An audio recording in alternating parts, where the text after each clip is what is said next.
Good afternoon. Welcome along. It's Betting Weekly Game Bet Match. It's a Tuesday afternoon. I'm delighted to say joining me isn't my buddy, my sort of partner in crime. There's my partner in crime, the dynamic duo, our senior handicapper. Look at that. Sean, you're a bit under the weather, mate. So I just, I don't want. I know you don't want to moan about something today. You want to be in and out because you're not feeling so good. How are you, mate? You're right. You look a bit rough. Your eyes are good. I'm about 2 out of 10, I think.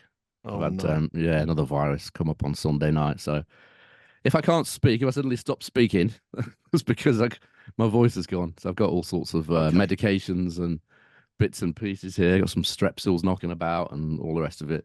If I suddenly start shaking, that's because I'm getting a bit hot and then a bit cold. But I'm not one to try and garner sympathy, as you know. So listen, don't worry about it. I can make up for the talking for the both of us, so don't worry about that. That part of the show is sorted out, no problem. But you haven't got the stats, are you?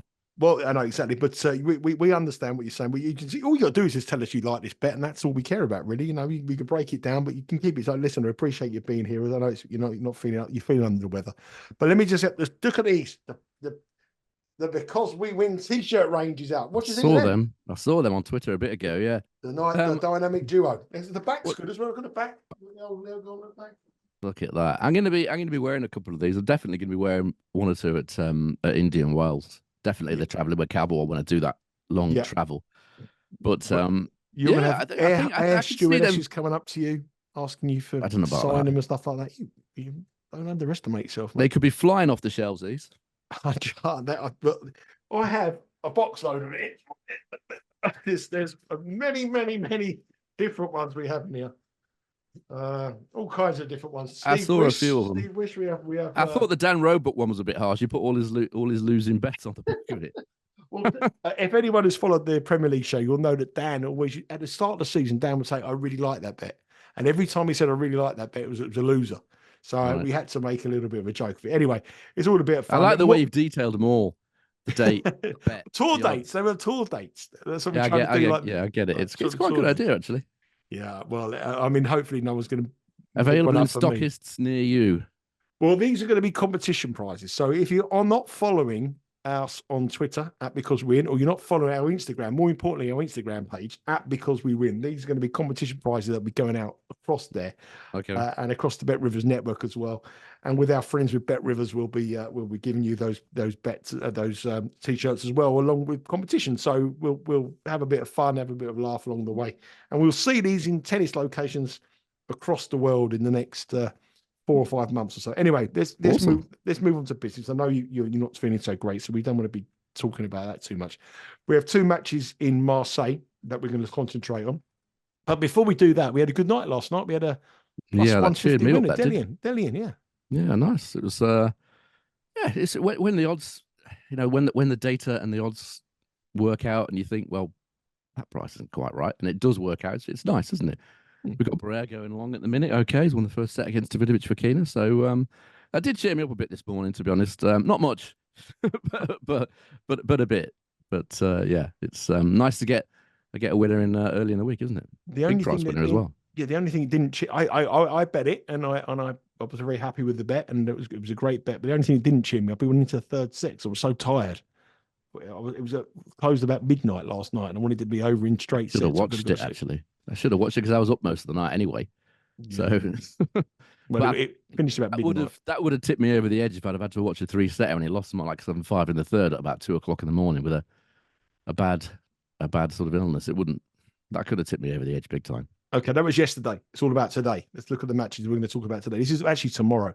Tomorrow, 4 a.m. in Marseille. We got the first match we're going to talk about is our friend Hubert Hurkacz, 100% record on the pole this season, 100% record in 2024, and he was our most profitable player in 2023. And there is a t-shirt in there about him, but we'll save that for another day.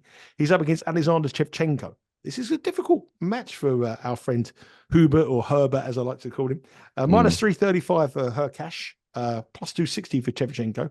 The spread here is 3.5. Hur-Cash minus 3.5, minus 114.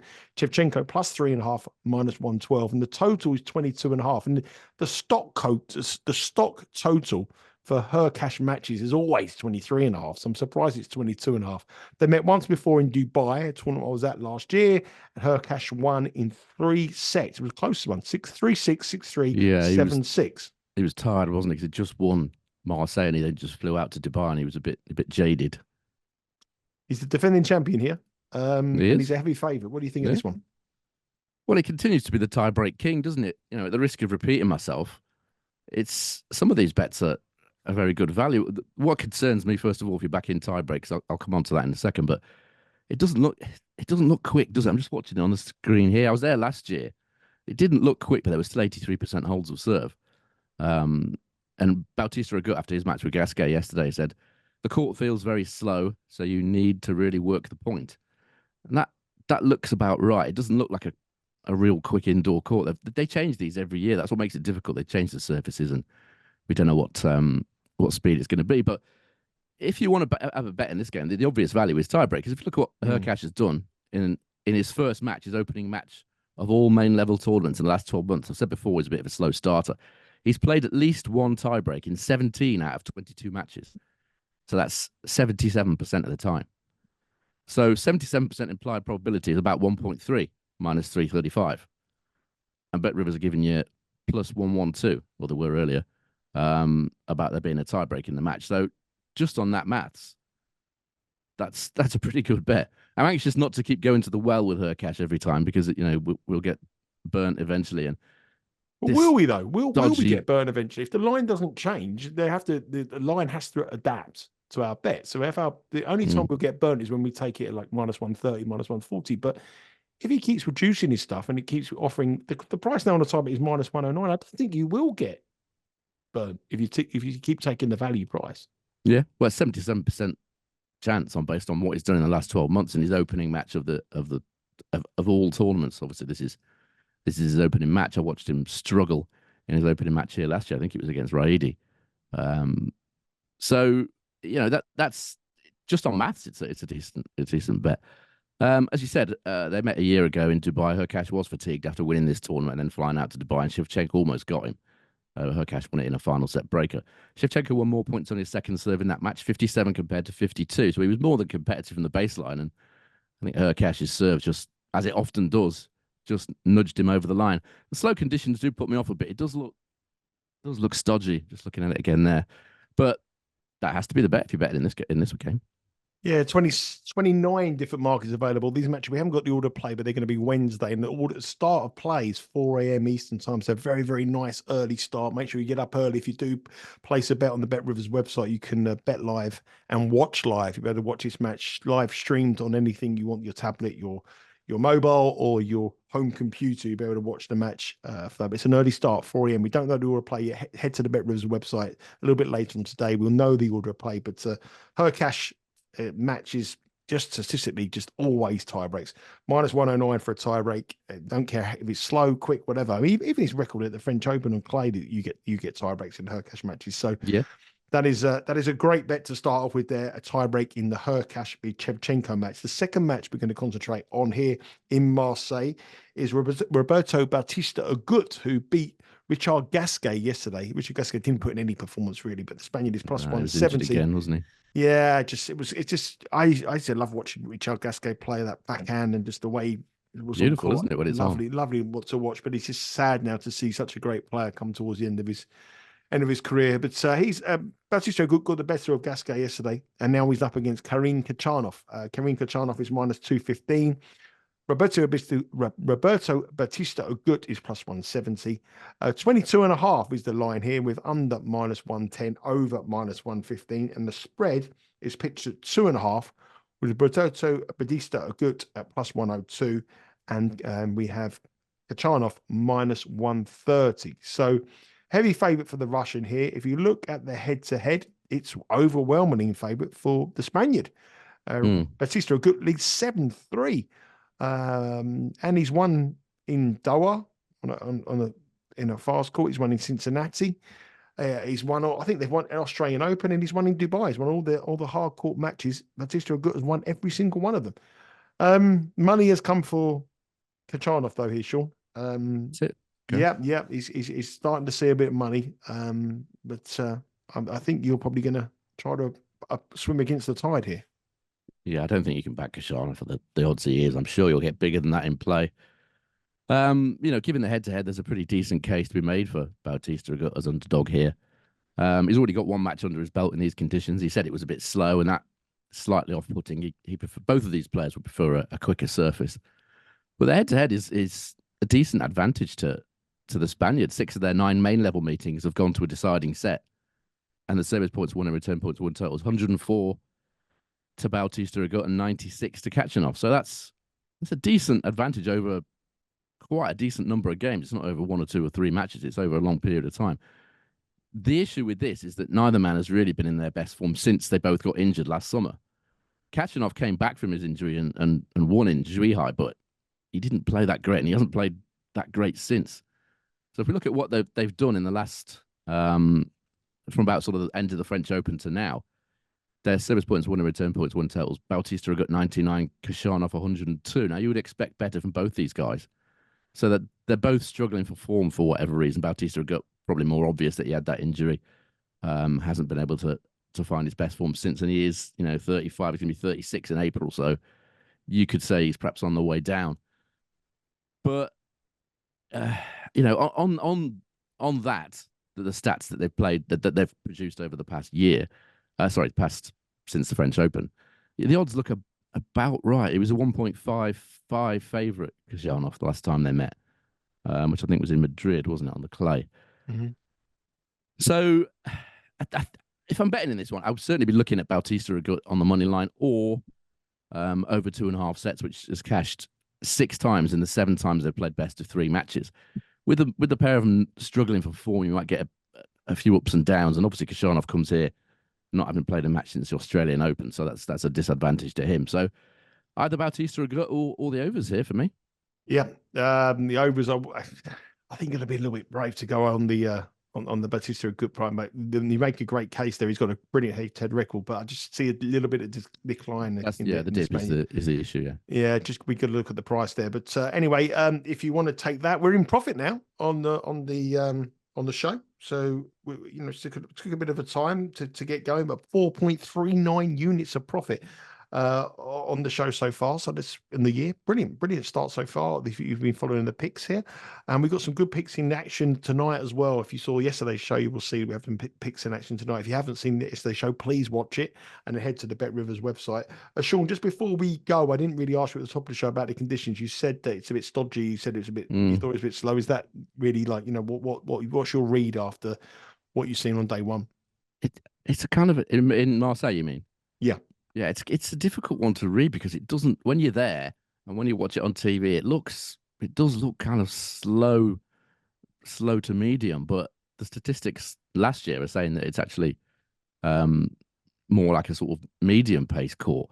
But I'm happy to go with what Bautista Agut said. He knows better than I do. He's played on it. I haven't. So it looks slower. And they said it's acrylic on wood this year. I don't know whether that's the same surface. It was a Gur floor. If they've changed it, that would explain why it looks to be playing a little bit slower. A little bit slower in Marseille. And we head now to Argentina, to Cordoba on the clay.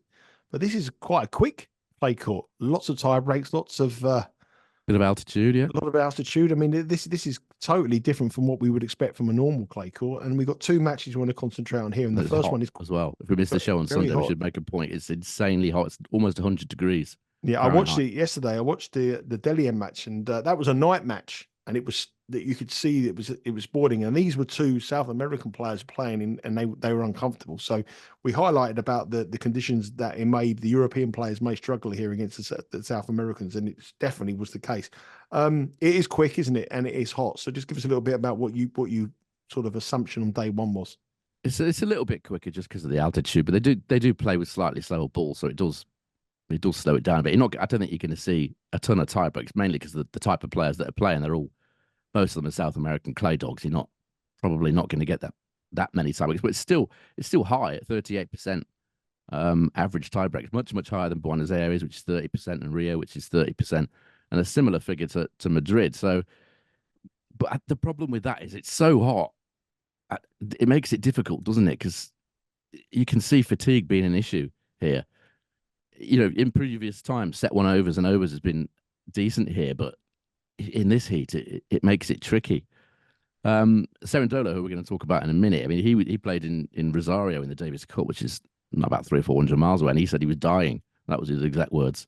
And that wasn't even quite as hot as this. So very, very hot. The balls will fly a little bit. Those are the conditions in Cordoba.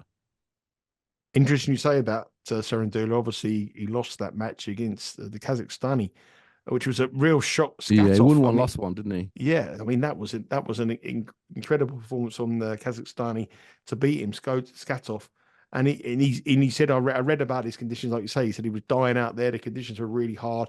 His form coming into it isn't that great, but he is the #1 seed, and he plays Jaume Munar, and he has a overwhelming 3-0 head-to-head record against Munar. But you was quite keen on Munar in Montpellier in round 1. And I'm thinking, looking at these prices here, I'm thinking that's where you're going here. If you look at the odds, Cerundolo is -155. It is. Munar is +123. The spread is -1.5. Munar receiving 1.5 is -103. Cerundolo giving up 1.5 is -125. And the total is 22.5. Now, Cerundolo has come from a real sort of exhausting Davis Cup. And I know it's quite local, you say 200 or 300 miles away. But those quotes and those heats, this is a player who's not playing very well at the moment. And Munar. And he's playing in Buenos Aires next week, which is the home tournament. It's from Buenos Aires. Well, you take it away, Sean. Yeah, so he retired here a year ago, did Cerundolo in the second match. As I said, he's from Buenos Aires. It wouldn't take much of a mental leap, would it, to assume that it's 37 degrees in Cordoba. He retired here 12 months ago. It wouldn't be much of a stretch to assume that he's perhaps going to put in a maybe less than spirited effort after the tough time he had in Davis Cup. And, he may not be fully committed again here as well in 99-degree temperatures. His record at altitude generally, and here in Cordoba, isn't good. He's 2-4 win-loss here with a service points won and return points won total of 96. So that's not great. He tends to win tournaments, apart from when he randomly won Eastbourne last summer. I think he beat Tommy Paul in the final there, didn't he? He tends to go well in tournaments that we backed him in Borstad, didn't we, a couple of years ago? Not last year, the year before. At a big price. That's very, very slow. It's one of the slowest, if not the slowest on the tour. Buenos Aires is very slow as well. So he doesn't have any real record at altitude. And the tennis that he's playing at the minute isn't good. He's played 6 matches this season. His service points won and return points won total is 95. Not good for a guy who has pretensions of being in the top 10, is what he said at the start of the year. Munar's playing better tennis. He's only got a 3-3 win-loss record, but his I know these are small sample size, but that's all we've got. His service points won and return points won total is 104 so far this season, so quite a big advantage. So on current form, Cerundolo's got a lot to find. And if you look at the head-to-head, as you just mentioned, it's 3-0 to Cerundolo, but all those clay tournaments were played at sea level. There's no altitude there at all. So Munar has a decent record at altitude. He made the semi-finals in Santiago last year, quarterfinals in Gstaad last year as well, last 16 in Madrid. And his record here is better. He's 5-4 win-loss, and his service points won and return points won total is 102. So there's not a lot to like about Cerundolo, his favourite here. That's why his price is quite a bit bigger than when the last time they played. What was it, about 1.4, 2-5 when they played last time at the French? Yep. I'm just going to take Munar here, given the record of the underdogs and the fact that Cerundolo isn't playing well, and the fact that I could see him putting in a less than spirited effort. I can't see Munar, now that he's got a round under his belt, I can't see him sort of not fancying it. There are obvious reasons why Cerundolo could decide to not fancy it. I can tell by your voice, I know you're not very well, but I can tell you're quite excited by this bet. And actually, as excited as you get, excited as you do get. But the price on Munar is plus 123 at Bet Rivers, and that is the best price in the marketplace as we stand now. So that is the best price in the world, and every other sports book in the world is going in one direction. So Munar plus 123 will not last. That is an absolute certainty. That is going to go down. So if you are going to take Sean's pick, you want to take that plus 123 now. Some other books are plus 110, some other books are plus 115. What price would you say I'm not going to take any more of this? This is the lowest we can go, because by the time we film this, there is a good chance that this price will actually contract. Yeah, plus 105, anything shorter than that is probably a no, but where he is at the minute, yeah. Yeah, really like that one. Munar at plus 123 currently with Bet Rivers. A great price. We'll take it down to plus 105, but hopefully we're lucky enough to get the plus 123. Bet Rivers are standing out now, standing out. They're holding that price at the moment. It's the best price in the land. Next up, we have Hugo Dellien, the man who made us the money this day, plus 150 winner. Great performance, gets Seth back wild. I watched the match. To be fair, it was a long match. It always is with Dellien. Every he's a rally real was a grinder. long rally. It was long points. It was typical clay court tennis, and it was in testing conditions, even though it was late at night. So I don't know how much he's going to take out of him. He's plus 260 here against Sebastian Baez. Sebastian Baez is minus 345 to win this match. The spread is a monster 4.5, minus 118 for Dellien, minus 108 for Baez, who's giving up the 4.5, and the total here is 20.5. Like the other match we spoke about there, like the Cerundolo and Munar, is an overwhelming head-to-head here. Sebastian Baez got a 2-0 lead, and he's won pretty easy, 6-4, 6-4 in this tournament last year, and 6-1, 6-1 in the Challenger in 2021. Forget the Challenger. Last year's form may be a little bit relevant. Well, he came through qualifying last year, Dellien, so he would have played 4 or 5 matches before he got to Baez. Exactly. Well, tell me the reasons why. Well, I can get it's just by your argument there. I think we're going to go with Dellien here, or in some capacity. What do you like here, Sean? 27 different markets available. Bet Rivers. What do you like? Yeah, Baez is also from Buenos Aires, and he also had a very tough Davis Cup match that he should have lost. Actually, should have been beaten by Popko in Davis Cup in Rosario. Popko won a very big 19% more second serve points than Baez, so he completely outplayed him from the back of the court, but he failed to serve it out in the third set. Then he had 2 match points in the tie break, and somehow Baez escaped and got Argentina through to the finals. Rather fortunately, you would have to say. What's that taken out of him?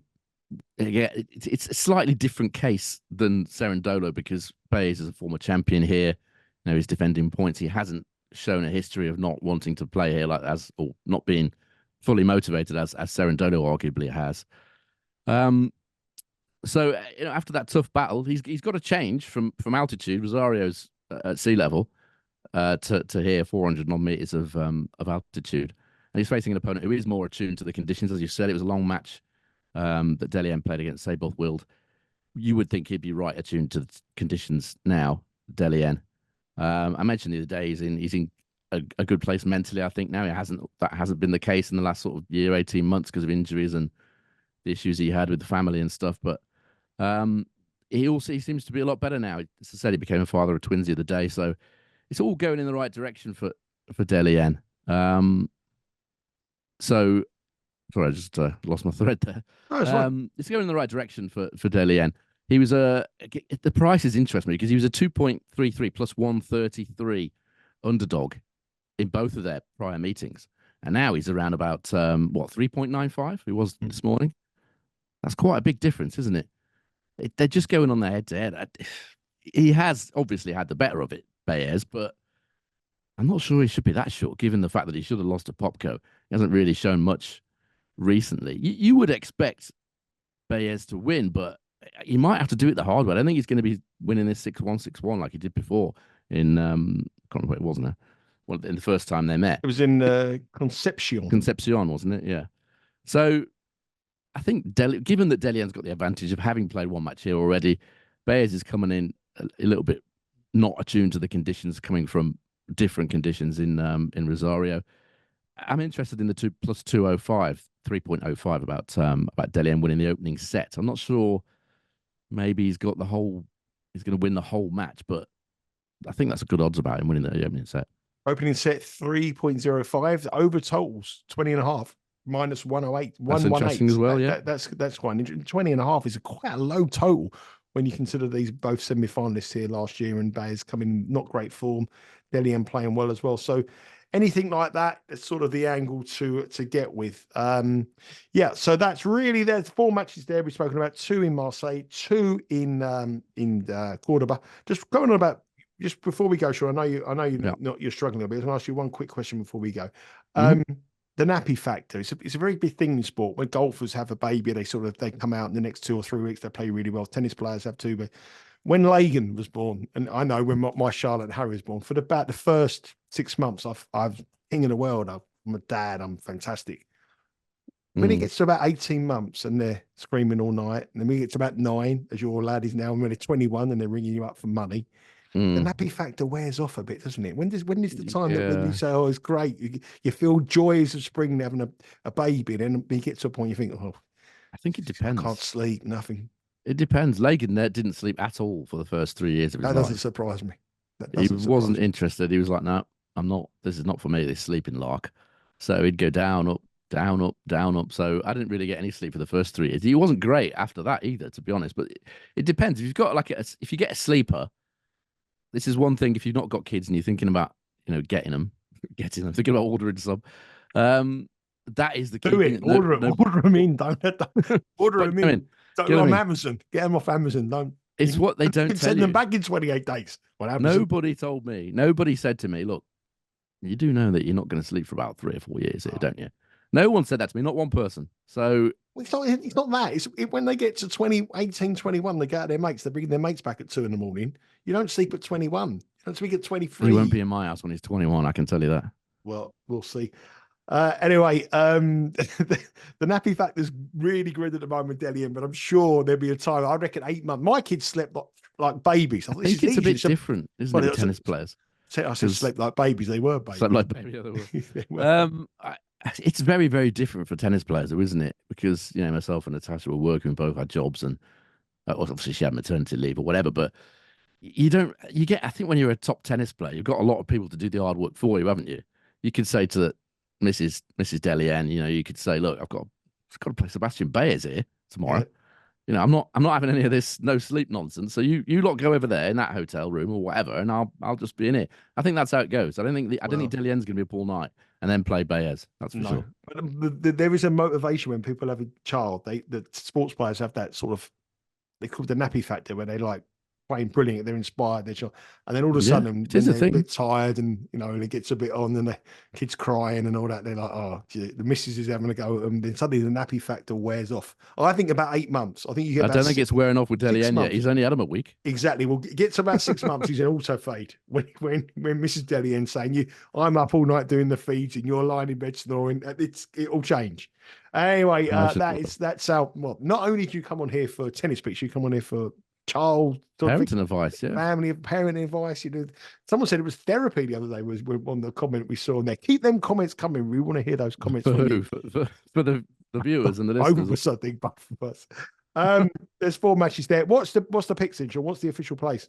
The official play, I'm going to take Munar at that price that you mentioned. Bet Rivers, was it 2.23? Something like that. Let me get it. Go and give us the other one, and I'll take. It's plus 123. Yeah. I'm just taking that one. I'm not having too many bets generally in February, but I think that's I kind of pare it down to the very best one. I think it's that one. If I was having another one, I'd probably take that price on Hur-Cash playing a tiebreak against Shevchenko. Yeah, plus 123 Munar will definitely go. So make sure you head across there, and we're going to take that price all the way down to plus 105. So if it does move, that's still value at plus 105. Remember, there's a few ways to follow us here, all the great content we have at Because We Win, and also on the Betting Weekly Studios on YouTube. You can subscribe to our YouTube channel, Betting Weekly Studios. Huge amount of subscribers, great views so far on the tennis shows. Really, really appreciate you coming along, and we want your comments. Give us your comments. Let us know what you think. We're going to run some competitions, get these t-shirts. We want to see these t-shirts trending. If you want to reach out to us, please do so on the comments below. You can also download our podcast, Betting Weekly Game Bet Match, which is available on your preferred podcast provider.